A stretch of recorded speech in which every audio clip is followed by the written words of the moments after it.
નમસ્કાર મિત્રો, સ્વાગત છે આપ સૌનું અમારી યુટ્યુબ ચેનલમાં। તો હાલ મિત્રો હવામાન વિભાગે વરસાદની આગાહી અને મિત્રો આજે ક્યાં ક્યાં પડશે વરસાદ। તો મિત્રો વરસાદ તેમજ વાવાઝોડાને લગતી તમામ નવી અપડેટ માટે અમારી ચેનલની અંદર જે પણ મિત્રો નવા છે સબસ્ક્રાઇબ નથી કરી તો સબસ્ક્રાઇબ કરી લેજો અને મિત્રો વિડીયો ગમે તો વિડીયોને લાઈક કરો, શેર કરો અને કોમેન્ટ કરો। તો હાલ મિત્રો હવામાનની સૌથી મોટી આગાહી અનુસાર આગામી 3 દિવસ રાજ્યની અંદર વરસાદની આગાહી વ્યક્ત કરવામાં આવી રહી છે, જેની અંદર મિત્રો સૌરાષ્ટ્ર, દક્ષિણ ગુજરાત અને મધ્ય ગુજરાત તેમજ ઉત્તર ગુજરાતના અલગ અલગ વિસ્તારોની અંદર વરસાદની આગાહી સાથે તો બીજી બાજુ કચ્છ જિલ્લાની અંદર પણ હળવાથી મધ્યમ વરસાદની આગાહી જે છે એ વ્યક્ત કરવામાં આવી રહી છે। આ સાથે સાથે બીજી બાજુ મિત્રો હવે નક્ષત્રોની અંદર પણ મિત્રો ભારે વરસાદની આગાહી વ્યક્ત કરવામાં આવી રહી છે। તો હાલ મિત્રો વરસાદની આપણે જો વાત કરીએ તો ભાવનગર, ભરૂચ, સુરત તેમજ અમરેલી, બોટાદ,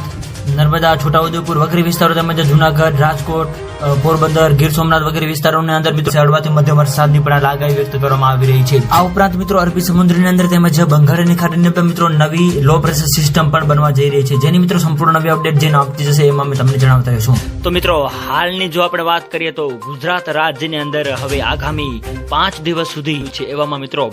સૌરાષ્ટ્ર અને કચ્છના અલગ અલગ વિસ્તારો તેમજ દક્ષિણ ગુજરાતના આ વિસ્તારોની અંદર મિત્રો વરસાદની આગાહી હાલ વ્યક્ત કરવામાં આવી રહી છે। તો મિત્રો વિડીયો ગમે તો વિડીયોને લાઈક કરો, શેર કરો અને મિત્રો જે પણ મિત્રો આપણી ચેનલની અંદર નવા છે સબસ્ક્રાઇબ નથી કરી તો મિત્રો સબસ્ક્રાઇબ જરૂર કરી લેજો અને મિત્રો આવો જ સાથ અને સહકાર પણ આપતા રહેજો। તો મિત્રો હાલની આપણે વાત કરીએ તો એક નવું લો પ્રેશર સિસ્ટમ બનવા જઈ રહ્યું છે, જે અહીં આપ મિત્રો જોઈ રહ્યા છો તે હાલ સૌરાષ્ટ્રના વિસ્તારો તેમજ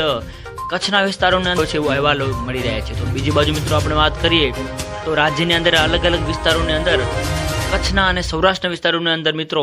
15 થી 20 ઇંચ જેટલો વરસાદ પણ નોંધાયો હોવાનો અહેવાલો મળી રહ્યા છે। આ સાથે સાથે મિત્રો આગામી 3 થી 5 દિવસની જો આપણે વાત કરીએ તો જે આ નવી સિસ્ટમ બની છે એના ભાગરૂપે